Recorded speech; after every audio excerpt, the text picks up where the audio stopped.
Tabasumuka fi wajhi ahika sodakoh. Renang. Oh, sukanya renang. Sama ngaji. Oh, sama ngaji. Masya Allah. Sampai aku les renang. Oh, sampai les renang juga. Masya Allah. Hal-hal yang biasa ya. Tetapi ternyata kalau kita merenungkan dan memaknai kegiatan yang sederhana itu, sebenarnya anak-anak itu juga sedang belajar. Untuk menyiapkan anak bersekolah di sekolah dasar, itu sebenarnya dimulai dari sejak mereka masih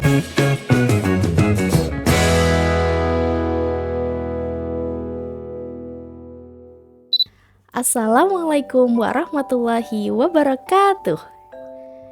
Halo teman-teman yang manis, perkenalkan nama saya adalah Ustazah Latifah Nurul Hidayati atau biasa dipanggil dengan Ustiva yang saat ini sedang mengampu di TPAIT LHI kelas TKB.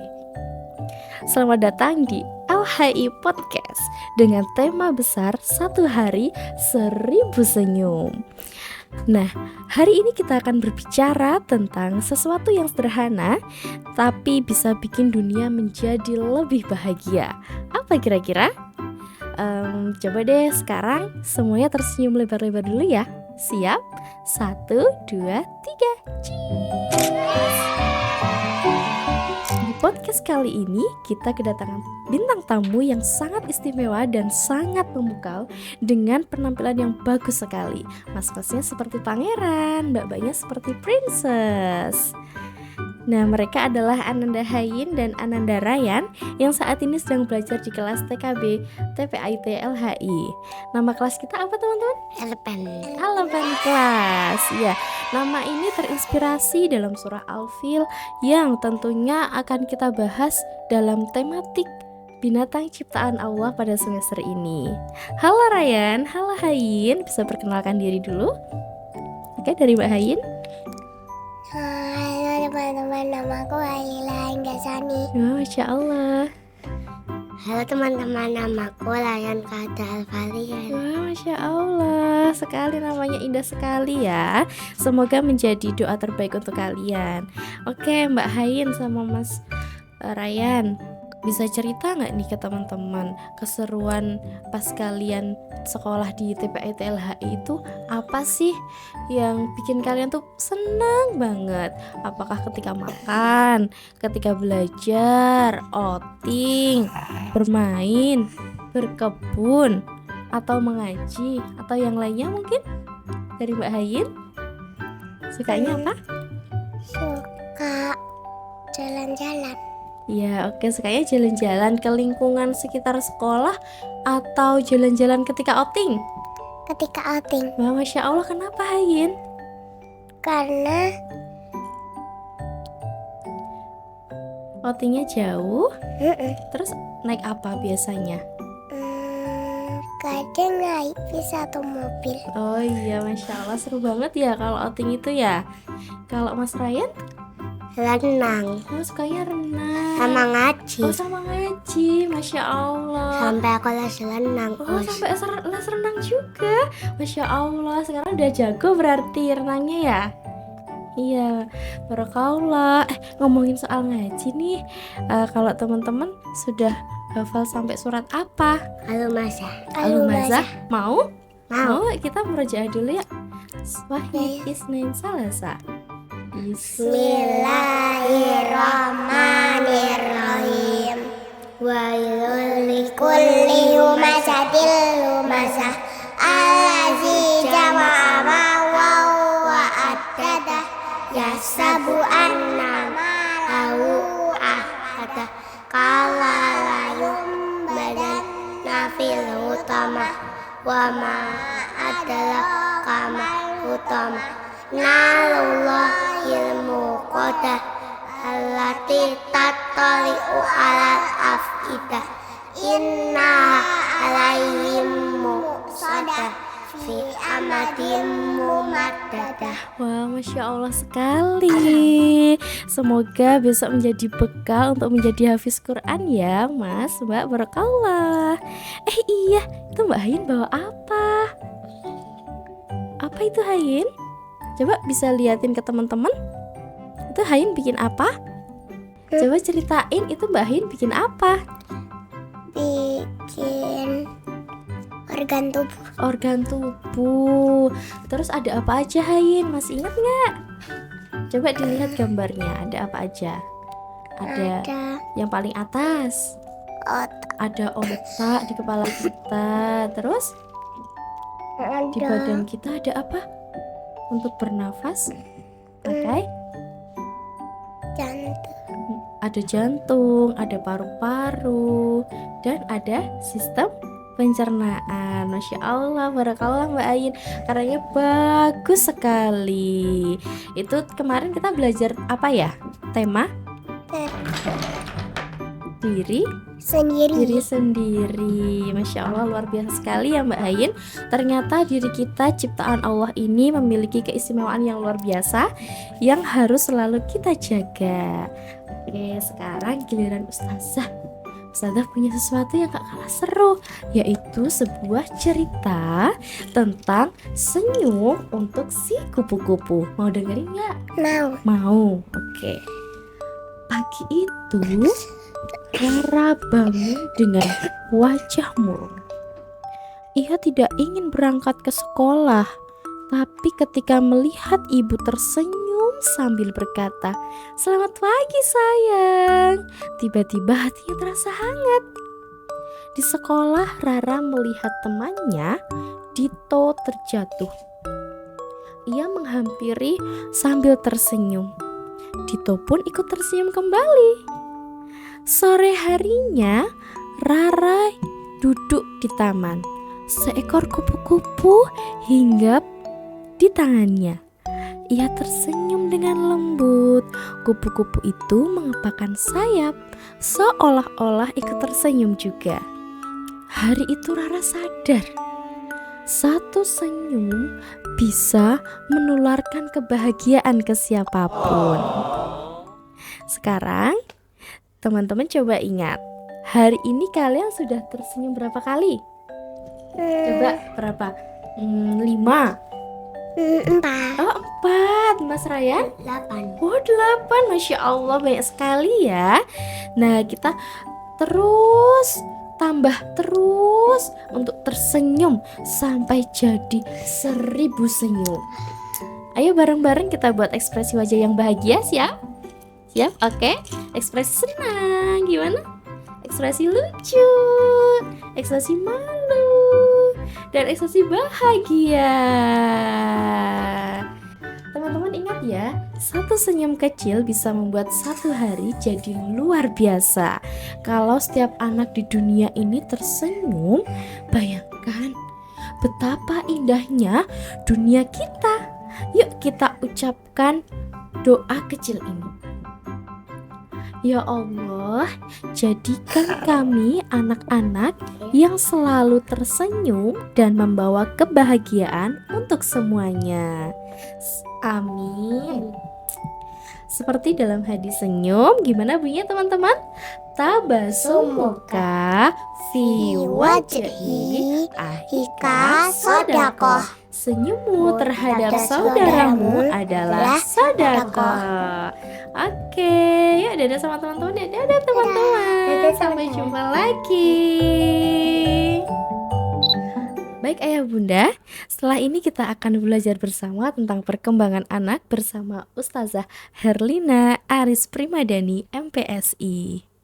Assalamualaikum bunda, bagaimana kabarnya? Waalaikumsalam warahmatullahi wabarakatuh. Alhamdulillah sehat. Ustifa bagaimana? Alhamdulillah. Nah bunda, ini kan Bunda selaku psikolog sekolah begitu.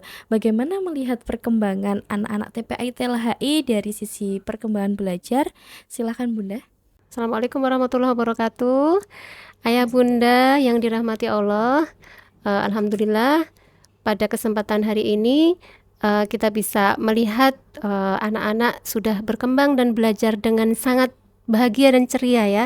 Tadi kita lihat anak-anak sudah melakukan beberapa hal ya, seperti apa tadi menyusun balok-balok, terus kemudian murojaah surat, terus kemudian juga menunjukkan hasil karyanya. Ya, Masya Allah ya, itulah mungkin gambaran dari keseharian anak-anak di TPA ITLHI. Ya, ayah bunda yang dirahmati Allah, perlu kita ingat bersama bahwa kemampuan belajar anak itu ternyata tidak terjadi dengan tiba-tiba, tetapi ada tahapannya. Kalau kita perhatikan secara mendetil gitu ya, bahwa dalam proses belajar anak-anak itu kita juga belajar loh kayak gitu. Jadi kita mencoba untuk memahami bagaimana anak-anak itu belajar lewat kegiatan sehari-hari mereka. Nah, perlu kita ingat lagi bahwa perkembangan belajar anak itu tidak terjadi secara apa Yes, tanpa proses. Iya, secara tiba-tiba. Tapi ada prosesnya. Seperti kita membuat piramida kayak gitu ya. Jadi anak-anak belajar dari hal-hal yang paling sederhana. Kayak apa itu? Misalnya yang paling sederhana itu melibatkan sensori. Ya, melibatkan sensori mereka ya, dari mulai hal-hal yang sederhana, melibatkan sensori mereka, dan juga sampai hal yang nanti paling puncak dalam piramida belajar itu adalah kemampuan kognitif dan intelektual. Jadi kalau kita ini Ustazah megang kelas mengampu kelas TKB ya. Sudah pernah mengampu kelas baby Belum. Oh belum. Iya. Tapi dalam keseharian pernah melihat, mengamati gitu ya. Iya. Bagaimana anak-anak itu di kelas baby gitu ya. Apalagi Ustipa kan sudah punya anak ya. Jadi ini langsung praktek ke putrinya kayak gitu ya. Pada level yang pertama atau level sensory system, nah ini pondasi paling utama dalam proses belajar Ustazah, ya kan? Anak-anak akan belajar dengan menggunakan semua indera mereka. Ada indera apa aja Pembau, meraba, terus mengecap, melihat, mendengar, terus kemudian ada indera keseimbangan, otot dan sendi. Jadi melalui warna, kemudian suara, juga melalui sentuhan, anak-anak membangun kesadaran diri mereka dengan lingkungan. Jadi begitulah mereka belajar itu dengan menggunakan semua anggota tubuhnya, sensori mereka gitu ya. Contohnya apa kalau di TPA ITLHI belajarnya untuk sensori. Biasanya kalau anak-anak bayi itu kita juga ajak untuk berjemur sembari bermain di pasir juga. Itu jadi mereka itu sambil meraba-meraba pasir, kemudian menggenggam, kemudian merasakan teksturnya. Nah, di situ juga kulitnya juga merasakan hangatnya sinar matahari. Betul sekali. Iya. Sepertinya hal itu adalah hal-hal yang biasa ya, tetapi ternyata kalau kita merenungkan dan memaknai kegiatan yang sederhana itu, sebenarnya anak-anak itu juga sedang belajar. Iya, gitu ya. Mereka belajar untuk merasakan. Kemudian setelah tadi perkembangan indera, pada piramida belajar, level yang kedua adalah tahap sensori motor. Ya, jadi di tahap sensori motor ini anak-anak mulai menggerakkan tubuhnya berdasarkan rangsangan sensorik. Anak belajar melalui gerakan meraih, apalagi memanjat, berjalan, berlari, melompat gitu ya, meniru dan menjelajahi alam. Nah, tahap ini merupakan jembatan antara rasa dan gerak, seperti itu. Kira-kira kalau di TPA-LHI, contoh aktivitas untuk mengasah sensori motor anak yang melibatkan tadi gerakan-gerakan itu apa aja, Us? Biasanya di playground itu kan kita juga ada rumah pohon. Nah, di situ Ya. anak-anak mau naik ke atas harus melewati tangga dulu. Mm-mm. Naik tangga, habis itu mereka melewati jembatan yang bergoyang-goyang. Oke. Kemudian baru bisa turun melewati perosotan. Mm-mm. Kayak gitu. Atau mereka juga bisa naik ayunan, merasakan ayunannya yang bergoyang-goyang. Ada juga jembatan goyang, kemudian ada juga papan panjatan, Mhm. begitu. Agar mereka nanti kalau udah sampai atas, mereka akan merasakan sebuah ketinggian, Bunda. Iya. Gitu. Terus di sana juga ada papan titian Papan titian. yang agak berkelok gitu. Jadi mereka Iya. nanti akan melatih keseimbangan di Oke, situ. wah gitu. sepertinya seru sekali ya kalau ini ya, kalau mereka melihat mereka beraktivitas di playground gitu ya. Iya. Nah, sedangkan aktivitas sensori motor di dalam kelas apa saja, Us, misalnya kalau di TPA ITLHI? Kalau di TPA ITLHI biasanya kita ada permainan indoor, Bunda. Jadi kita sediakan seperti balok, Lego, Ya. stick dan lain sebagainya. Nanti mereka akan berkreasi sesuai dengan imajinasinya.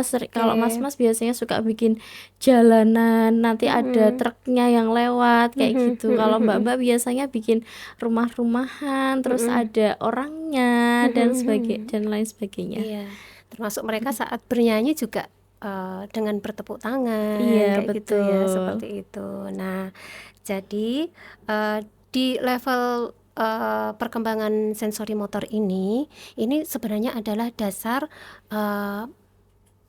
bagi anak-anak untuk mencapai kemampuan selanjutnya. Seperti misalnya kemampuan untuk menulis, kemampuan untuk membaca, dan juga kemampuan berhitung.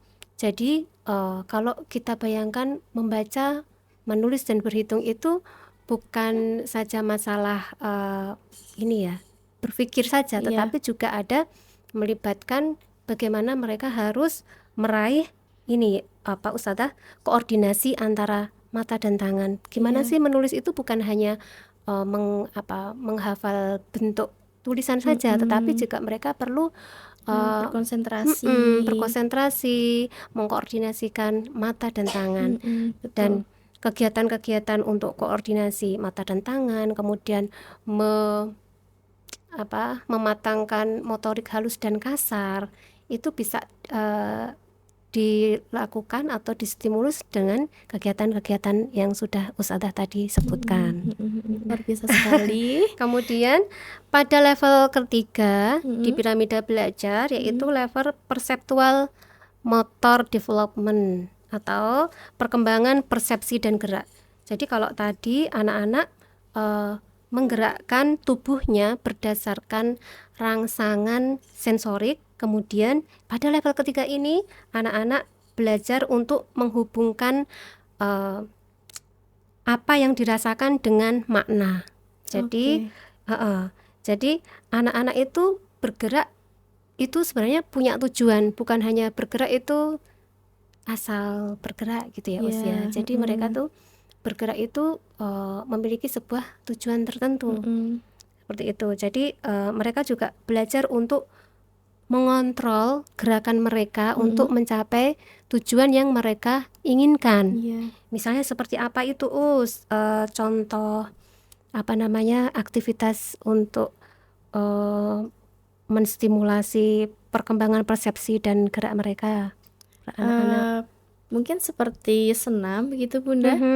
Terus gerak dan lagu, terus angklung bisa, kayak gitu. Jadi di kelas kita juga ada kegiatan-kegiatan seperti itu di setiap minggunya, gitu. Termasuk tadi yang seperti diperlihatkan oleh Ananda Hayin, tentang membuat karya tadi. Jadi betul. Jadi membuat karya tadi itu sebenarnya kompleks ya, membutuhkan beberapa kemampuan seperti Iya, menggunting, betul. ya kan? Kemudian menempel. Tadi ada Mm-mm. mewarnai nggak ya? Ada Ada ya, mewarnai. mewarnai. Jadi mereka itu membuat karya itu melakukan sebuah gerakan-gerakan yang bermakna Mm-mm. untuk menghasilkan sebuah karya Iya.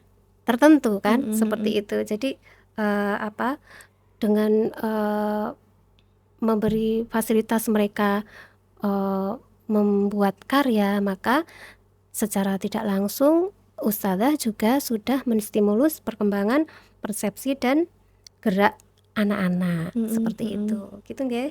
Iya Bunda. Eh, Terus luar gimana? biasa sekali ya ternyata dari hal Mm-mm, yang sederhana mm-mm, seperti sensori tadi mm-mm, kemudian naik level sampai mm-mm. pada gerakan yang Bermakna bermakna gitu, betul. dan sampai di puncaknya di kognitif ya Iya, Bunda. nah Mm-mm. ini yang paling puncak gitu ya, paling puncak dalam piramida belajar yaitu kognitif dan intelektual. Jadi pada level ini anak-anak harapannya sudah memiliki kemampuan untuk mengingat, Mm-mm. belajar tentang sebab akibat, Iya. kemudian menyelesaikan masalah juga, Mm-mm. seperti itu. Jadi ini sudah cukup cukup kompleks kayak Iya, gitu ya, mm-mm. sehingga harapannya dengan stimulus yang bertahap itu anak-anak bisa mencapai pada level tertinggi pada piramida belajar, Mm-mm. sehingga untuk menyiapkan anak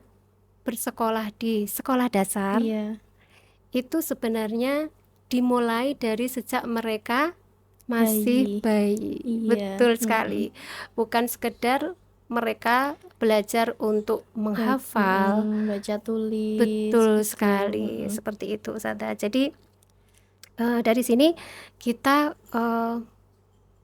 belajar bahwa piramida belajar ini mengingatkan kita tentang belajar berpikir itu dimulai dari anak-anak merasakan dengan menggunakan semua inderanya, Mm-mm. kemudian bergerak Mm-mm. dan mengeksplorasi dunia secara seluasnya, seperti itu, gitu Masya nggih. Allah, Nah, luar biasa sekali.